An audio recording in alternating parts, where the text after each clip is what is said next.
এই মুহূর্তে চোখ রাখবো রায়গঞ্জ লোকসভা কেন্দ্র থেকে ইতিমধ্যে প্রচার তুঙ্গে একেবারে প্রস্তুতি সবাই বলা যেতে পারে। সেই মুহূর্তে একেবারে নজর রয়েছে আমাদের রায়গঞ্জ লোকসভা কেন্দ্রের দিকে। এর মুহূর্তে সরাসরি আমাদের প্রতিনিধি যুক্ত রয়েছে একেবারে রায়গঞ্জ লোকসভা কেন্দ্র থেকে, যেখানে গোয়ালপুকুরে কৃষ্ণ কল্যাণের সমর্থনে জনসভা করতে চলেছেন অভিষেক বন্দ্যোপাধ্যায়। তার এই প্রস্তুতি সভা এই মুহূর্তে যেখানে কর্মী সমর্থকেরা ইতিমধ্যে জড়ো হয়েছেন সেখানে অভিষেক বন্দ্যোপাধ্যায়কে নিয়ে। আর এই সমস্ত বিষয় নিয়ে আমরা আপডেট নেব। আমাদের প্রতিনিধি ইতিমধ্যে সরাসরি যুক্ত রয়েছে আমাদের সাথে দেবযানী। এই মুহূর্তে বিস্তারিত কি রয়েছে? দেখো গৌরব, আমি এই মুহূর্তে গোয়ালপুকুর ওয়ার্ডের লোধান হাই স্কুলের মাঠে দাঁড়িয়ে রয়েছি।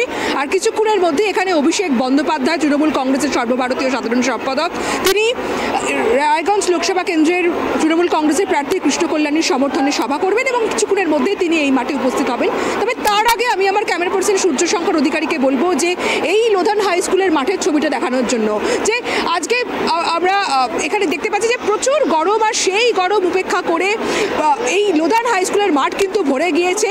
একদিকে পুরুষ, অন্যদিকে মহিলারা রয়েছেন এবং যতদূর আমাদের যে ক্যামেরার লেন্সে আমরা দেখতে পাচ্ছি যে ছবি, সেটা হচ্ছে এই মাঠের শেষ পর্যন্ত যেমন প্রচুর মানুষ রয়েছে, সেরকম রাস্তার দুধারেও প্রচুর মানুষ তারা দাঁড়িয়ে রয়েছেন অভিষেক বন্দ্যোপাধ্যায়ের বক্তব্য শোনার জন্য। তিনি কি ভোটের আগে তিনি কি বার্তা দিয়ে যান এই গোয়ালপুকুরবাসীকে, রায়গঞ্জের মানুষকে কি বার্তা দেন, সেটা শোনার জন্য কিন্তু সকাল থেকে এখানে যারা গোয়ালপুকুরের মানুষ তারা অপেক্ষা করছেন।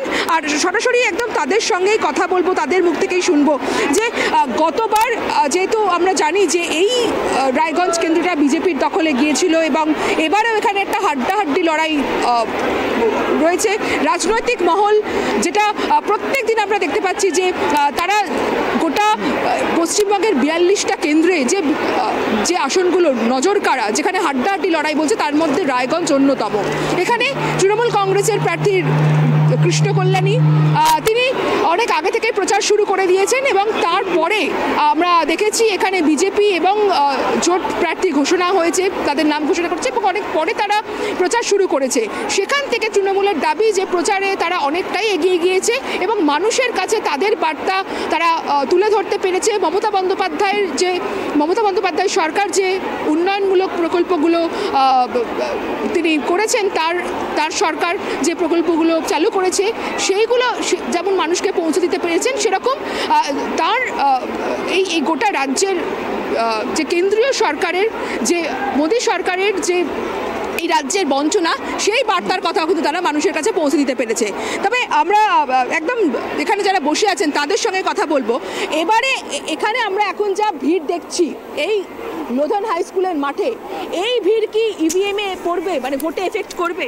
এর থেকে বেশি করবে। আমার বাড়িতে 8টা লোক আছে, তার ভিতরে আমি একা আছি, তাহলে আমার 7টা লোকের বাড়িতে আছে, এই হিসেবে ভোট আরও বেশি পড়বে। কি মনে হচ্ছে এবার কি রায়গঞ্জে তৃণমূল জিততে পারবে? জিতবে, 100% জিতবে। রায়গঞ্জে জিতবেই, কারণ এর আগের বার দেবশ্রী এসে আমাদের আর দেখা করে নাই, ওকে কেউ চায় না। আমরা ওই ইয়েকে চাচ্ছি, কৃষ্ণপদ কল্যাণকে চাচ্ছি আমরা। 5 বছর তো বিজেপি এখানে ছিল, তারা কি কি কাজ করেছে? আমাদের এদিকে আর দেখা করতে আসে নাই, আমরা আর দেখতে পাই না গোয়ালপুকুরে, দেবশ্রীকে আর দেখা যায় না এদিকে। আপনারা রাজ্য সরকারের উন্নয়নগুলো এখানে, মানে প্রকল্পগুলোর কাজ এখানে পৌঁছেছে? হ্যাঁ, পেয়েছি, কন্যাশ্রী পেয়েছি, রূপশ্রী পেয়েছি, তারপরে বেকার ভাতা পেয়েছি, জমির টাকা পেয়েছি, সব কিছু পেয়েছি, লক্ষ্মীর ভাণ্ডার, চাল ডাল সব কিছু পেয়েছি। এখানে কখন থেকে বসে আছে? এখানে মোটামুটি 1-1.5 ঘন্টা হয়ে গেল। আচ্ছা, আপনার সঙ্গে কথা বলবো। এখানে আজকে অভিষেক ব্যানার্জি এখানে সভা করবেন, আপনারা এখানে কখন থেকে এসেছেন, বসে আছেন এবং কি শুনতে চাইছেন? অভিষেক হয়ে গেল, প্রচন্ড গরম, সেখানে আজকে প্রচন্ড গরম, সেই গরম উপেক্ষা করে বসে আছেন। অভিষেক গরম নয়, আমাদের যুব মানে ভারতীয় সভাপতি অভিষেক ব্যানার্জিকে দেখার জন্য এর চেয়ে 2 ঘন্টা বেশি করে বসতে হলেও আমরা বসবো। কি মনে হচ্ছে এবারে রায়গঞ্জে তৃণমূল জিততে পারবে? ব্যাপার না, নিঃসন্দেহে জিতবে, কারণ গত ইলেকশনে যে দেবশ্রী রায় জিতলো চৌধুরী, একটা বিজয় মিছিল তো দূর কথা, আমাদের সঙ্গে দেখা করতে আসেনি। এবার মানুষ বিজেপির উপর ক্ষিপ্ত, পাস করবে 100% পাস করবে। আচ্ছা, না, এবারে জোটের প্রার্থী ভিক্টর, তিনিও সংখ্যালঘু, সেই ভিক্টর কোনো ফ্যাক্টর হতে পারে?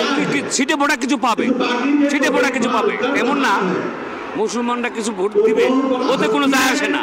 তৃণমূল জিতবে 100%, 100%।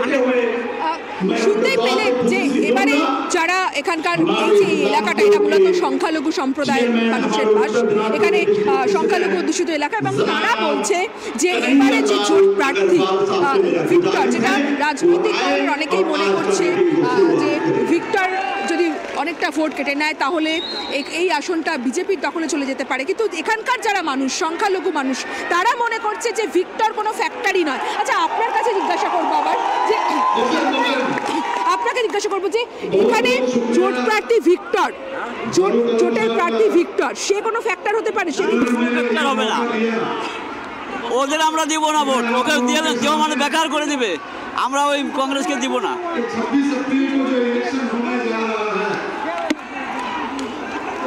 দেখো, শুনতেই পাচ্ছ যে এখানে যারা সংখ্যালঘু মানুষরা রয়েছেন তারা তাদের বক্তব্য যে ভিক্টর এখানে কোনো ফ্যাক্টর হবে না। ভিক্টর এখানে সংখ্যালঘু মানুষ তারা বলছেন যে এখানে তৃণমূল কংগ্রেস তারাই কিন্তু এই সিটটা জিতবে এবং তারা যথেষ্ট এই ব্যাপারে আত্মবিশ্বাসী।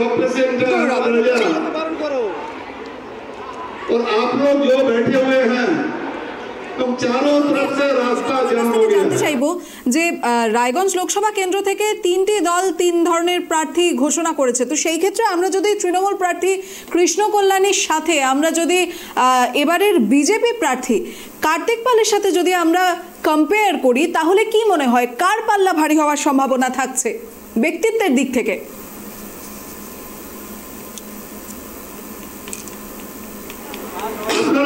দেখো, তোমাকে রায়গঞ্জ লোকসভা কেন্দ্র, সেই লোকসভা কেন্দ্রে যে 7টি বিধানসভা রয়েছে, সেই 7টি বিধানসভা 5টি কিন্তু 2021-এর বিধানসভা নির্বাচনে তৃণমূল কংগ্রেসের দখলে, দুটো তার মধ্যে বিজেপির দখলে গিয়েছে। রায়গঞ্জের বিধায়ক ছিলেন বিজেপির বিধায়ক, তিনি পরে তৃণমূল কংগ্রেসে চলে আসেন এবং সেই কৃষ্ণ কল্যাণীকে এবারে মমতা বন্দ্যোপাধ্যায় রায়গঞ্জে নির্বাচনে প্রার্থী করেছে। তো ফলে এই যে লোকসভা কেন্দ্র, সেখানে তৃণমূল কংগ্রেসের অনেকটাই তারা এগিয়ে রয়েছে, বিধানসভা 21-এর বিধানসভা ফলাফলের নিরিখে অনেকটা এগিয়ে রয়েছে। এবং এবারে তৃণমূল কংগ্রেস তারা তাদের প্রার্থী ঘোষণা করে দিয়েছে কৃষ্ণ কল্যাণী, যিনি একজন শিল্পপতি, যার একটা স্বচ্ছ ভাবমূর্তি রয়েছে,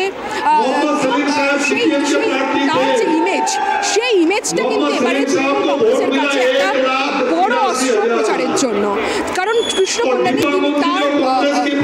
তার যে রায়গঞ্জ জুড়ে তার কিন্তু যথেষ্ট তৃণমূল কংগ্রেস, এটা তোমাকে আগেই বললাম, যেহেতু 5টা বিধানসভা তারা অলরেডি জিতে রয়েছে, ফলে তৃণমূল কিন্তু অনেক বেশি আত্মবিশ্বাসী এই সিটটা এবারে জেতার জন্য। এবং গতবারও কিন্তু আমরা লোকসভা নির্বাচনের রেজাল্ট যদি দেখে থাকি, তাহলে গতবার কংগ্রেস থেকে ভালো ভোট তারা পেয়েছিল। তাদের যেটা দাবি যে সেই ভোটটা বামফ্রন্টের যে প্রার্থী হয়েছিল মোহাম্মদ সেলিম এবং কংগ্রেসের দীপা দাসমুন্সি, তাদের এই যে ভোটটা কাটাকাটির জন্য বিজেপি এখানে বেরিয়ে যায়, কিন্তু যদি সেই ভোট কাটাকাটি না হতো তাহলে সেই সিটটা তৃণমূল কংগ্রেসের পেত। এবং এবারে এটা সেটা হবে না, তার সংখ্যালঘু মানুষ তারা বুঝতে পারছে যে যদি তাদের ভোট তারা অন্য জায়গায় দেয় তাহলে সেটা ভোট নষ্ট হবে এবং ফলে এখানে বিজেপি বাড়তি সুবিধা পেয়ে যাবে, বিজেপি এই আসনটা জিতে যেতে পারে। আর তুমি যেটা জিজ্ঞাসা করলে যে প্রার্থীর যে তুলনার কথা তুমি বলছো, যে বিজেপি যিনি প্রার্থী রয়েছেন কার্তিক পাল, তিনি কালিয়াগঞ্জের কাউন্সিলর ছিলেন, তারপর চেয়ারম্যান ছিলেন। যারা দাবি যে তার যে প্রভাব সেটা কালিয়াগঞ্জের মধ্যে সীমাবদ্ধ। কিছুদিন আগে এখানে প্রধানমন্ত্রী নরেন্দ্র মোদী কার্তিক পালের সমর্থনে প্রচার করেছে, যে সভায় অনেক ভিড়ও হয়েছে, কিন্তু যেটা তৃণমূল কংগ্রেসের পক্ষ থেকে দাবি করা হচ্ছে বা সাধারণ মানুষের অনেকেই যেটা বলছে যে যেহেতু রায়গঞ্জে প্রথমবার প্রধানমন্ত্রী এসেছে, তাই অনেকেই তারা উৎসাহ নিয়ে তারা দেখতে গিয়েছেন প্রধানমন্ত্রীকে, কিন্তু এর কোনো প্রভাব বাক্সে পড়বে বলে পড়বে না, এমনটাই কিন্তু দলের পক্ষ থেকে তৃণমূল কংগ্রেসের মানুষের একটা বড় অংশ দাবি করছে। 2011-তে যে সময় বিধানসভা নির্বাচন সম্ভাবনা যে সময় সেই সময় ব্রিগেডে বামফ্রন্টের যে ব্রিগেড সমাবেশ হয়েছিল সেই ব্রিগেড সমাবেশে প্রচুর ভিড় হয়েছিল এবং বামেদের তরফ থেকে দাবি করা হয়েছিল যে তারা অষ্টম বামফ্রন্ট সরকার করছে।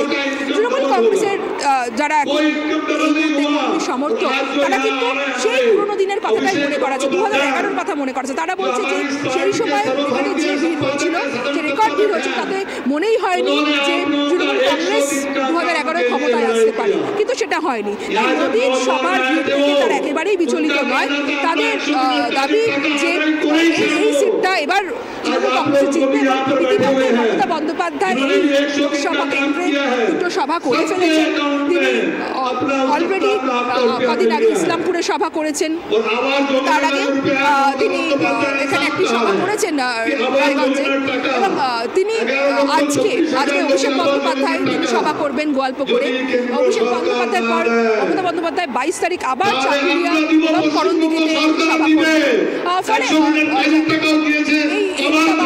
মমতা বন্দ্যোপাধ্যায় ইসলামপুর আবার এই করণদিঘি চাকুলিয়া পরপর এই একটা লোকসভা কেন্দ্রে 4টে সভা আরও বেশি তৃণমূল কংগ্রেস কর্মী সমর্থকদের উজ্জীবিত করছে। সেই সঙ্গে অভিষেক বন্দ্যোপাধ্যায় আসছেন বারবার, তার সভা কর্মীদের উজ্জীবিত করছে। ফলে এবারে এই আসনটা কিন্তু পাওয়ার জন্য একদম তৃণমূল কংগ্রেস তারা আশাও করছে তারা কিন্তু খুব সহজেই এই আসনটা জিতবে।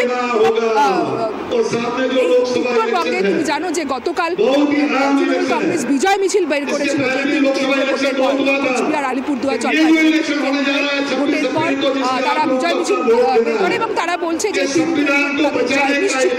ফলে এই তাদের যে আত্মবিশ্বাস, সেটা এই 26 তারিখ যে রায়গঞ্জের ভোট আছে বা আছে রায়গঞ্জ, দার্জিলিং এবং বালুরঘাট, সেখানেও তৃণমূলের ভোটে তার এই গতকাল যে ভোট হয়েছে তার ভোটের ফলাফলের অনেকটাই ঘটে বলে কিন্তু তৃণমূল কংগ্রেস সমর্থকরা বলছে। জানি, তবে আরেকটা বিষয় তোমার কাছ থেকে জানতে চাইবো, এই মুহূর্তে তুমি যে গোয়ালপুকুরে যে জনসভার স্থলে রয়েছো সেখানে কিন্তু বিশাল পরিমাণে কিন্তু কৃষ্ণ কল্যাণীর সমর্থনে জনজোয়ার পরিলক্ষিত হচ্ছে। তো সেক্ষেত্রে এবার আমরা এক কথায় এই আশ্বাসটা কিন্তু রাখতেই পারি যে এরা সকলেই কিন্তু কৃষ্ণ কল্যাণীর সমর্থনেই আজ সেখানে গিয়ে উপস্থিত হয়েছে। তো সেই ক্ষেত্রে এবার তারা কোন আশ্বাসের ভিত্তিতে কৃষ্ণ কল্যাণীকে তাদের জনপ্রতিনিধি হিসেবে নির্বাচন করতে চলেছেন সেই বিষয়টা তাদের কাছ থেকে জানবো।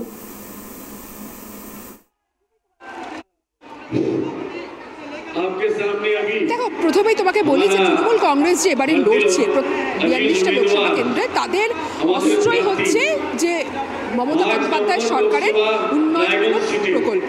সেই প্রকল্পগুলো তারা বাড়ি বাড়ি পৌঁছে দিতে পেরেছে এবং সেই প্রকল্পগুলোর সুফলকে সামনে রেখে তাদের আশা যে এবার তাদের জয় নিশ্চিত।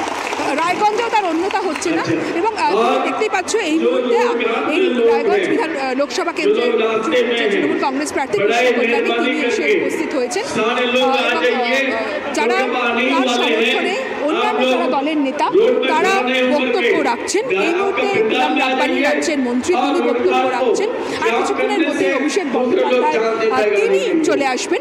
এবং সাধারণ মানুষ যেটা মনে করছে যে গত 5 বছরে বিজেপিকে এই কেন্দ্রে জিতিয়ে তাদের খেলে কোনো লাভ হয়নি। এখানকার মানুষ কিছুক্ষণ আগেই বললেন, শুনতেই পেলেন যে তারা অনেকটাই আশাহত, তারা সাংসদকে পায়নি, তারা এখানে তারা অনেক যে প্রতিশ্রুতিগুলো দিয়েছিল বিজেপি নির্বাচনের সময় সেই প্রতিশ্রুতিগুলো রাখেনি এবং অলরেডি শাসক দল তারা এই স্থানের সরকার অলরেডি তারা তাদের যে প্রতিশ্রুতি, তারা তাদের যে কাজ, তাদের যে প্রকল্প সেগুলো তাদের পৌঁছে দিয়েছে। ফলে সাধারণ মানুষের আস্থা ভরসা রয়েছে এবং তারা বিশ্বাস করছেন, তারা মনে করছেন যে এই কেন্দ্র থেকে যদি কৃষ্ণ কল্যাণীকে জিতিয়ে দিল্লিতে পাঠানো হয় তাহলে তিনি তাদের জন্য কাজ করবেন। তার কারণ রায়গঞ্জ বিধানসভায় কৃষ্ণ কল্যাণীর পারফরমেন্স যথেষ্ট ভালো। রায়গঞ্জের যারা যারা বিধানসভার মানুষ তারা কৃষ্ণ কল্যাণীর যে কাজ করছে তাতে তারা খুশি। যেমন রায়গঞ্জ মেডিকেল কলেজ যে হাসপাতাল যে রয়েছে, সেই সুপার স্পেশালিটি হাসপাতাল রয়েছে, সেই হাসপাতালকে তিনি ঢেলে সাজিয়েছেন, আধুনিকীকরণ করেছেন। এছাড়াও তিনি নানান উন্নয়নমূলক কাজ করেছেন রায়গঞ্জের জন্য, এবং তার যে পার্সোনাল টাচ, মানুষের সঙ্গে তার যে নিবিড় যোগাযোগ, সেটা কিন্তু রায়গঞ্জের মানুষের হৃদয় ছুঁয়েছে। ফলে গোটা লোকসভার মানুষ তাকে অত্যন্ত আশাবাদী, এবং তারা এটা মনে করছে যে তৃণমূল কংগ্রেস, মমতা বন্দ্যোপাধ্যায়, অভিষেক বন্দ্যোপাধ্যায় এই কেন্দ্রের জন্য একদম যোগ্য প্রার্থী ঠিক করেছে। দিশা, আপনাদের বিজেপি সরকারই ডি ভোটার অর্থাৎ সন্দেহজনক ভোটার নোটিশ দিল ৭১,০০০ বাঙালিকে, বিদেশ ঘোষণা করলো হিসেবে কি ধরনের ব্যবস্থা নেওয়া হয়েছে?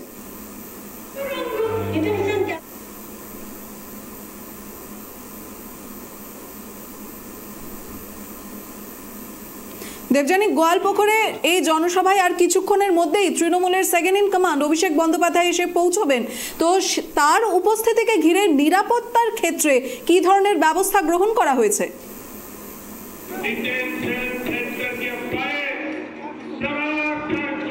অভিষেক বন্দ্যোপাধ্যায় তিনি জেড প্লাস ক্যাটাগরি সিকিউরিটি, সুরক্ষা নিরাপত্তা পান, তো ফলে তার যে কোনো সভাতেই আটোসাটো নিরাপত্তা থাকে। এখানেও তার অন্যতা হয়নি, প্রচুর পুলিশ মোতায়েন করা হয়েছে, সিকিউরিটি মোতায়েন করা হয়েছে, সিসিটিভি রাখা হয়েছে, ড্রোনের মাধ্যমে নজরদারি চালানো হচ্ছে। এবং আমি একবার মঞ্চের ছবিটা দেখানোর কথা বলবো যে এখানে তৃণমূল কংগ্রেস তাদের প্রচারের হাতিয়ার করছে সিএ এবং এনআরসি। আমি বলবো ক্যামেরা পার্সন সূর্যশঙ্কর অধিকারীকে দেখানোর জন্য যে এই মমতা বন্দ্যোপাধ্যায়ের যে বক্তব্য সিএ এনআরসি নিয়ে বিজেপি যে প্রচার করছে, সেইটা কিন্তু এখানকার জনসভায় তুলে ধরা হচ্ছে। দিশা, যারা এখানে রয়েছে, সবাই রাজবংশী, সবাই ভারতবর্ষের নাগরিক।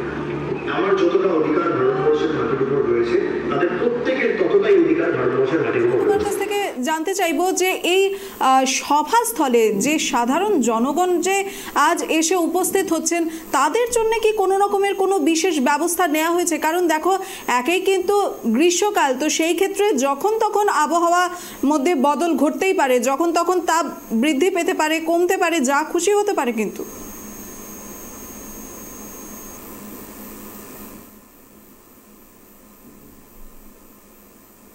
দেখো, এখানে যারা এসেছেন তাদের আর যেভাবে গরম বাড়ছে, আজকেও যথেষ্ট গরম রয়েছে, সেই গরমের কথা মাথায় রেখে এখানে কিন্তু ওপরে শেড করা হয়েছে। খুব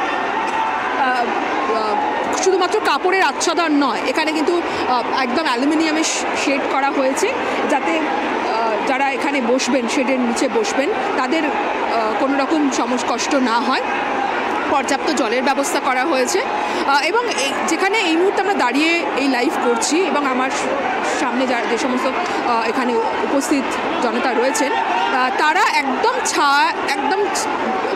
মানে সেখানে কোনো গরম নেই, কোনো একদম ছায়ার মধ্যেই তারা রয়েছেন। ফলে তৃণমূলের যেটা তারা বারবার বলছে যে তাদের শীর্ষ নেতা নেত্রীরা যখন আসবেন, তাদের বক্তব্য যাতে সাধারণ মানুষ ভালোভাবে শুনতে পারেন, বা তারা যেন অপেক্ষা করতে পারেন, বসে পুরোটা শুনতে পারেন, তার সমস্ত ব্যবস্থাই তারা সব জায়গাতেই করছেন, সব জনসভাগুলোতেই করছেন এই গরমের কথা মাথায় রেখে। ফলে এখানেও কিন্তু সেই ব্যবস্থা করা হয়েছে, এবং যেহেতু এখানে এই ছায়ার রয়েছে বা গরমের কোনো সমস্যা হচ্ছে না, ফলে মানুষও কিন্তু সকাল থেকে এসে তারা এখানে বসে রয়েছেন, এবং যত সময় গড়াচ্ছে তত ভিড় বাড়ছে। এবং শুধু এখানে নয়, আমরা এটাও দেখতে পাচ্ছি যেমন মানুষ ছায়ার মধ্যে বসে রয়েছে, শেডের নিচে বসে আছে, প্রচুর মানুষ যারা বাইরে, যেহেতু এই জায়গাটা ভরে গিয়েছে, এই জনসভার ধারে, রাস্তার ধারেও কিন্তু প্রচুর মানুষ তারা দাঁড়িয়ে রয়েছে, ফ্ল্যাগ হাতে করে দাঁড়িয়ে রয়েছে, এবং হেলিকপ্টারে করে যেহেতু অভিষেক বন্দ্যোপাধ্যায় তিনি আসবেন, তাকে দেখার জন্য এখানে হেলিকপ্টার গ্রাউন্ডে, সেখানেও কিন্তু প্রচুর মানুষ অপেক্ষা করছেন। থেকে জানতে চাইবো, অভিষেক বন্দ্যোপাধ্যায়ের আশাকে ঘিরে সেখানকার যাতায়াত ব্যবস্থার ক্ষেত্রে কি কোনো রকমের কোনো নিয়ম লাগু করা হয়েছে?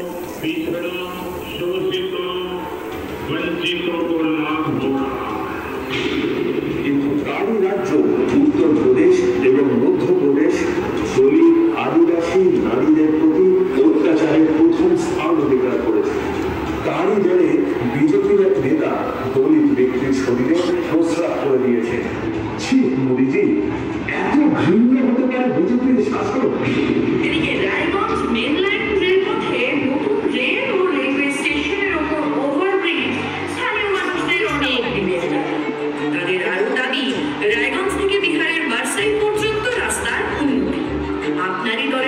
সাংসদ দেবশ্রী চৌধুরী বা